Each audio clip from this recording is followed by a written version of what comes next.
So I got a call about 6 months later, and her response was, "I feel like I have my husband back." Awesome. That's cool. And so those are the types of experiences we want to share with people on this podcast. We think it's valuable for you to see that other people have done things that are in a different order than what a stereotypical financial advisor is going to say. Right. They're going to say, "Go save more. You got to save more." Welcome to the True Wealth Podcast, where happiness is more often found in the soul of someone's wealth rather than the size of it. Money, after all, is a tool. It's not the destination. Money is the fuel to advance your core values and your purpose.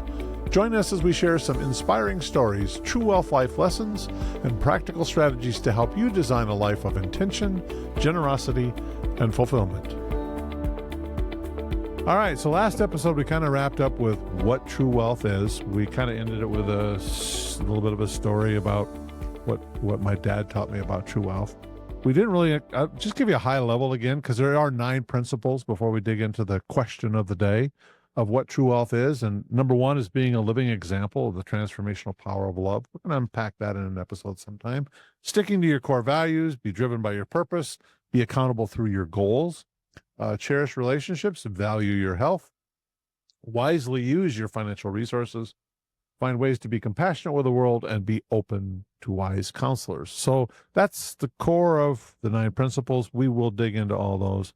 But today I thought, since last episode, we unpacked a little bit about what true wealth is, the next logical question is, okay, how do we incorporate that into people's lives or into building out their financial life game plan?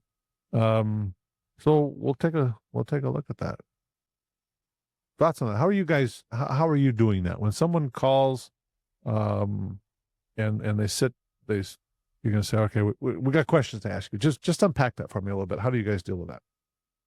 Yeah, I think true wealth can be such a kind of a cloud kind of a concept where it's a hard thing to really pin down and say, okay, what is it and how do you actually do it in a plan? There isn't an Excel spreadsheet or a software that we can use that lets us put together a plan that incorporates true wealth. Correct. So I guess the best way I can explain it is to just give an example of how I've seen it in action in an actual client situation. Right. One of my first couple clients that I worked with when I first got into the industry, we sat down and we're doing an introductory meeting, and you ask the basic questions. You want them to bring some of their information about how much assets they have, liabilities. You want to see a financial statement and see kind of where they're at. But the way that we incorporate true wealth is really through asking questions. And the more questions I began to ask, the more apparent it became that the big hook in their knee wasn't necessarily that they needed more life insurance or that they needed to save more in their investment accounts, although they did need to save more. And my proposal was initially going to be, hey, we should probably look at, because this guy was a business owner, look at opening your own 401k, because it would give you opportunities to save a lot more money than you're currently able to save in your simple IRA. So this is the practical side of me just kind of going, okay, how do I provide a solution? But as we got talking, it became very apparent that the primary concern of the wives in particular was, I work 8 to 5. When I get home, I really want to see my husband. My husband is running a business, and so he's running his business sometimes from 6 a.m. to 6 p.m. And when he gets home, he's doing all this book work on basically the 12 hours he's already put on. Yep. He's got to do the books. Somebody has to, and he doesn't want to hire that out because his business is new. And so his big issue is, okay, I really want to start saving some of this profit that I'm starting to make from my business. But she's going, I really want to have a husband. And if we don't fix this now, we might not be together in 10 or 15 or 20 years. And then what do we have? We just have stuff. We don't have each other. And so our number one goal, trying to incorporate this idea of true wealth in a practical way, was number one goal is not to put to create a 401k for you as a business owner. Number one goal is, let's hire a bookkeeper instead for this year. Cool. And let's wait until you have a little bit more profitability as a business so you can pay a bookkeeper and have a 401k. But your marriage is a priority here. Right. And if we don't put it as priority number one, you may not have it much longer. Right. And so do we want to do this together? Let's do this together. Let's wait on the savings, and let's practically put together a plan that allows you to spend more time with your wife. So he hires a bookkeeper, and instead of doing the books from 6 p.m. to 9 p.m. while they're trying to watch a movie together. Yeah. They're actually spending time together, and because somebody else is doing some of this work. Certainly. And so it's just one example of how we've practically seen it in action, where true wealth really aligns well with a financial. So what was her response? I mean, they've been doing that now for a while? Yeah. So I got a call about 6 months later, and her response was, "I feel like I have my husband back." Awesome. That's cool. And so those are the types of experiences we want to share with people on this podcast. We think it's valuable for you to see that other people have done things that are in a different order than what a stereotypical financial advisor is going to say. Right. They're going to say, "Go save more. You got to save more." So you use the hook in the knee expression. So I let me unpack that a little bit for listeners. I was going to say, Yeah. people are probably like, you had a what? So Yeah, she didn't have a hook in her knee. I've often talked about that. So when my brother-in-law one time, he got he was really excited, he got a big fish, lands in the boat, and the fish is flopping all over. Well, he bends over to pick it up, and he gets the fish hook in his knee. And we tried forever to try to get that thing out. So we wind up in the ER, and the doctor comes in. They start, like every typical process, they start asking all these questions about his health history, his health. He said, "Look, I'll answer all those, but I got a hook in my knee." And it was like he couldn't think about anything else until that was removed so he could think clearly. So a lot of times we will jokingly say, "Where's the hook at? What's their hook in their knee?" It's not like a hook for a sale. It's more, what's their pain point, right? And the pain point for them was, I want my husband back. Right. So what other questions can you answer to or ask to get people to that point? What do you use? I just take a lesson from my kids. Over the years, they ask you why all the time. And a lot of times it gets annoying to the point where they've asked why so many times that your only response is, that's just how God made it. Right. I don't know. Yeah. But honestly, I think that's the best question that you can ask, because so many people come in, and when they're talking with a financial advisor, they have financial goals that they want to achieve. And if we would just leave it there, all of a sudden we're part of the problem, right? Because we're helping them accumulate. Get the calculator out. Figure out how we get there. Oh, that's easy. Here we go. Those are mathematical questions. Yep. We need this, do this times this many years, boom, easy. And to be clear, we're not saying that those are irrelevant. No, we still correct. do those and do those well. Right. But do they really mean anything? And how many times do you set a goal for someone, or they have this goal, you give them the mathematical answer, and they fall short? Well, why do they fall short? Because their focus is on a number, not on a purpose. Yeah. And so by asking why, all of a sudden you start to peel back those layers of the onion a little bit, and you start to understand what they truly are trying to accomplish. Right. Because most of the time there's some sort of underlying reason, there's some sort of underlying goal, there's some sort of experience that led them to wanting that financial goal. And I think when you begin to root your advice in that, it makes more sense for them. It inspires them to actually want to accomplish what they've set out to do anyways. So as annoying as it is when your kids continue to ask you that question, it is an extremely important question to get people to ponder on and to use the hook analogy, not to let them off it. The goal is to connect the head and the heart. Yeah. Because a lot of times you can give them a good reason why they should do it, but if it still doesn't reach what's deep down important to them, they go through the motions, but they really aren't engaged in it. Right. They really don't do it. They do it because they feel they have to. Yeah, I save $50 a month because I think I'm supposed to. I found over the years too, there's other types of questions that you can ask that bring that boil to the top a lot quicker. So when I was going through the True Wealth Institute piece and we were going through these questions, when they hit me with this question, I had to stop and I had to go, whoa, all of a sudden money did not matter. So the exercise we went through is phone rings, you're busy, you're distracted, you pick up the phone and it's your doctor. And he or she says, I have some great news for you and some not so good news. Okay. The great news is for the next 2 weeks, you are going to feel better than you ever have in your life. You're going to have energy. You're going to have focus. You're going to sleep like a log, but you're going to wake up just really challenging to face the world. And your mind starts going, that's awesome. Well, what's the bad news? You got 2 weeks to live. And it goes right to your heart. Okay. So if they only said 2 weeks to live, then they make you ponder on that. And then they said, wait, it's 24 hours. What is the first thing you would do? all of a sudden now it isn't, I got to make sure my 401k is funded. Right. I got to make sure I'm going to make sure my wife's in the passenger seat.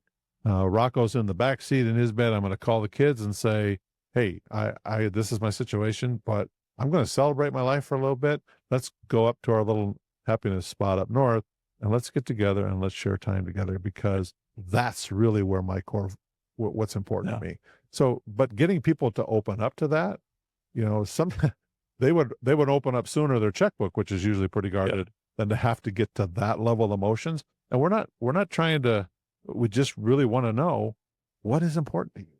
Well, but to get them there while they still can, we've all had experiences where you have someone walk into your office and they just lost a spouse, or you get that phone call, and I will always say, like, that's when what we do is important, because a lot of times, obviously they're calling family, they probably call the pastor, but we're towards the top of the list, right, of the people that they call when those things happen. And at that point, the money really doesn't matter. What where it gets interesting is their immediate response. Are they immediately thankful for all the memories that they were able to create and all those different things, or do they start to speak in terms of regret? I really wish we would have done this. I wish we would have done this. We never got to do this. We never did. And those are the things that you don't want. And so, beginning to help people find balance, that all the technical pieces of what we do are important, but if they're not leading you towards some sort of balance in your life of, it's not about accumulation, because if we just leave you with a big pile of money at the end, did we really accomplish what we wanted to do? Because every dollar in that pile has an opportunity cost, right? Right? Like every dollar that's in there is a sacrifice you made along the way to put it there.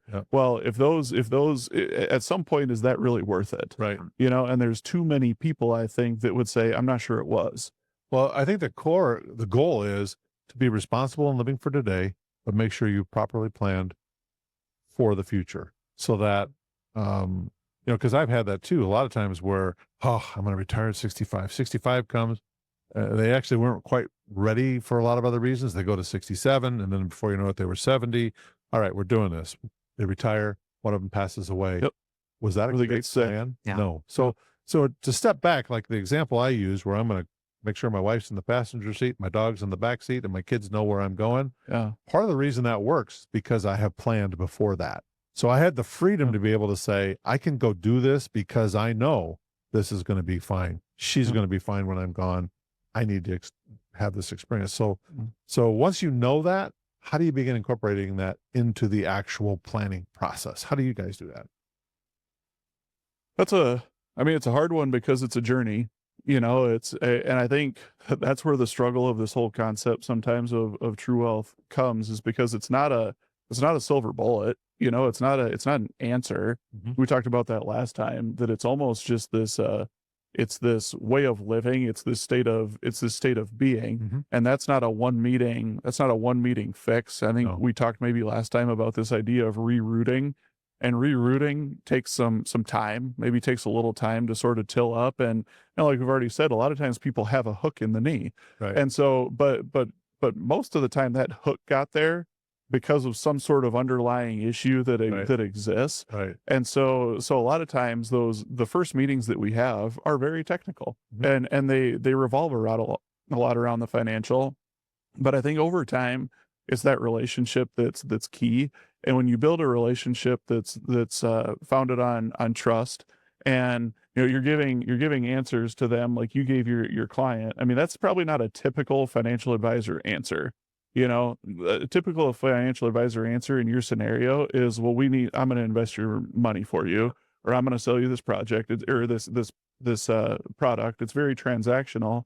But for you to say, this isn't going to benefit me one bit, but you need to do this to save your marriage, that builds trust, right? And when you build a relationship on those things over time, it infuses this rerouting into the system. And so it's a bit of a hard question to answer in some way. Yeah. And it is a distinguishing difference. And I have, not every relationship that we may have worked with, we have got that process right. So we're also refining this and trying to make it better. And, we have tools now that I didn't have when I started. So we take people through a blueprinting process, or trying to blueprint their life, helping them figure out what they value most, what their purpose is. It helps them identify those 7 or the 9 principles of true wealth.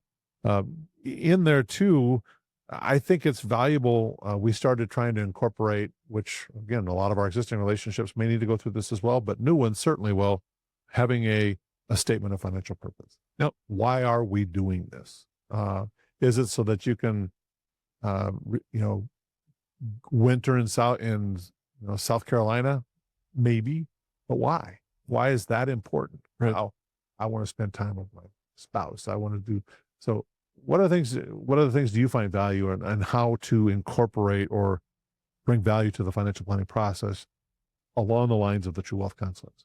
Well, and I like the statement of financial purpose. That's a newer one that we're trying to implement in our practice, because we're always trying to learn and evolve and add new value for our clients, Right. and be able to better align this True Wealth process with your money guide financial plan and the Excel spreadsheets that go Right. along with your debt snowball plan, et cetera, et cetera. So, but this statement of financial purpose idea, to me, it's if you could define that, it's creating a mission statement for your life. Yep.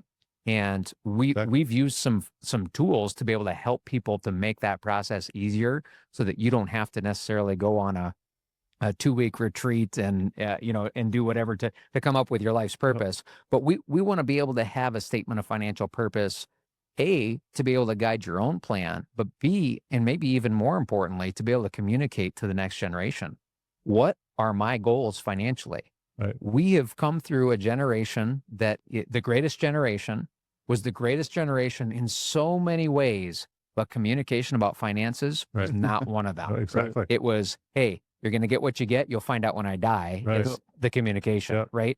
And we've found that every family has a story about how receiving assets or inheritance has caused a complete implosion of the family unit. Right. And it happens in every family. It's amazing. You add some zeros behind a 1 and people start going crazy. Right. And you go, who is this person? And that's not what the deceased in that moment would have wanted. Absolutely. Anyway. And so their estate plan doesn't work because they didn't communicate. They didn't communicate because they didn't necessarily have anybody saying, hey, let's try to do this differently. Instead of just saying, hey, you're going to find out after I die what happens, I want to communicate what are my intentions up front. And a statement of financial purpose really helps to align your goals and desires for all the things that you've accumulated, to be able to communicate to that to the next generation, so that they understand before they ever receive it. This is what mom and dad wanted. Well, and even to be able to communicate between partners, Yes. spouses. I mean, Yep. so many times be you'll on run the into it page. where one of the two is the dominant financial person, Mhm. and as weird as weird as it is, the person who seems the least informed oftentimes kind of ends up being the survivor. Yep. And if there wasn't a good plan in place, a good statement of purpose, why we're doing these things, the statement of financial purpose, I equate to a person's plumb line. And I use that visual. It's the visual on the True Wealth. It's how you build vertical integrity. The plumb line, we'll unpack that too as we go. But the statement of financial purpose, and here I'm going to go off script a little bit because we're trying to not incorporate money all the time. But when the market drops 20% and somebody goes, it's because they're seeing the dollars and not thinking that all through. What has changed? Is this still your financial purpose? Yeah. Then we got to let the markets be the market. We got to let them do what they need to do. Mm-hmm. Now, we should be able to say that if we've properly diversified. So Right. that is all the nuts and bolts behind it, but you just got to get people more aligned in this process and why this process is different. Well, and when you have a plan, it's built on numbers, right? Mhm. And the numbers say we will have a market correction about every 12 months. Mhm. We will have a bear market about every 3 years or so. We know we're going to have dips in the market. So we build your plan on dips in the market. Right. That's where it comes to diversification. Like you said, we use the bucketing theory. We try to have money in cash available so that you don't have to pull money out in a down market. All of these things are good nuts and bolts financial planning Right. ideas and tools that we implement, but they have to have a bigger purpose. Why are Well, if doing we get this? that right, then when these bumps in the road take place, you can be confident. That's right. You're able to enjoy Conversation life. changes. Yeah, exactly. Like it's, you get, the market takes a dip, which it will, and clients call, and those are stressful situations for them. Yeah. To be honest, they're stressful situations for us. But when we can reroute, and bring back to the plan, the original purpose, and all those things, and say we've accounted for every ounce of this. Right. What people going to ask the question why? Well, why are you worried about this? They're not necessarily as worried about the money. They're worried about what the lack of might do Absolutely. to their goals. And so if you can go back to say we've accounted for this, and you're still on track, for every bit of what you wanted to accomplish, most of the time they're like, oh, phew. Right. Okay, that's all I wanted to know. I just wanted to know. I'll share a story with you. So this was one of my very first client relationships. Okay. So I go back to 1987 kind of time-ish, but Whoa. this end of it, yeah, I know. I think there was some volatility around that time. Was there not? But this gentleman came in and we laid out the perfect plan. Yeah. And actually, I wasn't talking true wealth back then. It was important to me, but for him, the goal was, you got to get me out of my job in the next X number of years. And it was about 10 to 12 years that we were targeting for. We laid out all the numbers. He went through all the numbers, and he followed it to a T. Okay. We get to the year 2000. No, not to be your grandpa or anything on this. And so you probably remember some of that, but we had this Y2K event. Okay. And the market goes through about 2-3 years of some dismal performances. This individual calls because he's looking at his balances and he's looking to see where he started and after the market corrections where he is, and he's pretty irate. So he calls and he comes in and says, "This is not a good deal." And I said, "Well, let's look at this a little bit further. You told me your goal was you wanted to be out of where you were working by this period of time, and yeah, we're there, okay? And we have been having these conversations along the way, but that kind of a thing clouded his vision. So I sat down and said, okay, if we took that, what you have put away at this point in time, and we just started taking 4% off of that, I could send you a check for this amount. Would that be okay? And he kind of froze and he said, well, that's way more than I need. I said, okay, then retire. And the funny part was all of a sudden it was, oh, maybe I'll do this for a few more years. Because the focus switched. Now he was going to work, and he actually worked for several years after that. But he said, he came back later and said, for the first time in a long time, I'm enjoying my job. Yeah. Because now the focus was not about accumulation. I didn't have to be there. Yeah. I want to be there. Yep. Exactly. So yeah, that's kind of the, well, and there are countless stories like that, but I'm going to give you a practical application that happened in my life outside of the financial world. So we were, it's funny. We lived in Brookings, and we had a 2-stall garage, and we could fit 2 cars and all our stuff in a 2-stall garage. We moved to Brandon, and we have a 3-stall garage, and most of the time we can get 1 car in the stupid thing. Well, my wife's not a big clutter person, and I'm not a huge clutter person. And so we hit a point where it just had gotten overwhelming. And so I called a contractor of mine because we were thinking about putting a shed up. And so I call him, and he's been a mentor of mine for a while. And he goes, well, why do you want a concrete pad? And I was like, well, we want to put a shed up. And he goes, well, why do you want a shed? It's like, I need to get all this junk out of my garage because the clutter's killing me. Well, why do you have a bunch of junk in your garage? And he just starts asking all these questions. And all of a sudden, like, this guy easily could have just come out, and I'd have paid him whatever he wanted to put a darn concrete pad in my yard. Yeah. But because he was willing to ask questions, he cared more about kind of the heart of what we were trying to get after. Certainly. That there were stresses in our life that were getting caused by all this stuff, that he helped me almost reroute my perspective of what we were trying to do. And we saved ourselves the cost of a concrete pad. We saved ourselves the cost of putting up a shed. And we actually made money because we had a darn garage sale. So it's like, it was ridiculous. But just asking those questions, and it's the same in our world. It's the same that you could have done with the story you shared at the beginning. You could have sold them something. Right. You really could have. And a lot of people probably would have.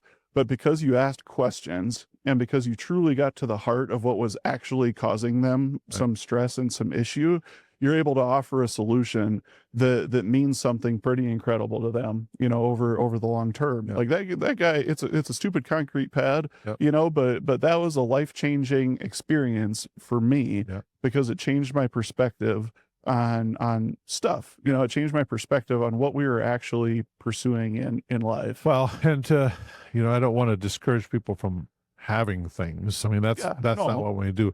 But again, you tell a story and I flash back to Dad. I mean, that's just but I remember him talking one time. He said, I came into this world with nothing, and I'm going to leave here with the clothes on my back. And that struck me. He said that what matters is what takes place in between those two times. Mm-hmm. So he said, I'm going to leave this world better than I got here because I'm clothed. And we made sure he was clothed at that point. But anyway, prior to him passing, when he said that, he said, the interesting thing is, through life, when my wife and I got married, it took a pickup truck. It wasn't too many years, and he was a pastor, so they were moving around. It took a moving van. Mm. He said, about when I retired, that same pickup, or it was a pickup truck again, not a moving. So you go through these periods of time where you accumulate things because you think that's what's going to bring you joy. Yeah. And really, in reality, that wasn't it. Well, but just asking the question why though, and that was the thing with the shed. Like, a shed was not going to bring me joy. Correct. What was going to bring me joy was getting rid of the clutter. Yep. And so, like, just asking those questions, like you said, stuff is not overtly bad. Right. But just understand why you want it and understanding the opportunity cost to it. And that's what I tell people all the time is when you come in to do a plan, the plan just allows you, it gives you known information. Right. The unknown information or the unknown in our lives is oftentimes what causes the stress. So really our job becomes deliverers of information. Yep. is what we do. And known information allows them to see and process opportunity cost in any decision that they make. You absolutely can buy the lake home, but you might not be able to retire quite as early as you wanted. What you can do either. You can retire early or you can do the lake home. What do you, what gives you joy? Mm-hmm. What are the goals that you have as a family? What is true wealth to you? Mm-hmm. Is it the lake home and the memories that come with that? By all means, then let's do it. But now they know, and they're able to process those things and do them confidently and do them with joy. Yep. So the statement of financial purpose will give them more clarity on what they want. Then the next piece in there that I hear all of us saying is it's identify why. And what we're trying to give meaning to the money beyond the dollar amount, but what's its purpose? Just like, what's your purpose? Any other thoughts, Ryan?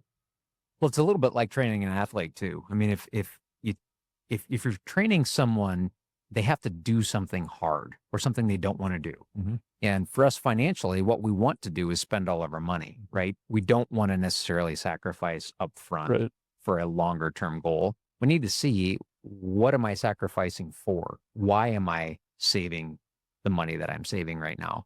And so that's part of what we can do in a financial plan too. That bigger why question is such a foundational piece of a financial plan that actually leads to peace and contentment and confidence. And those are the things, those are the words we want you to use when you describe your financial situation. Exactly. Yep. And to us, not all of the households that we work with, not all of the families we work with have had that light bulb moment where that you can tell all of a sudden I don't worry about money anymore. Right.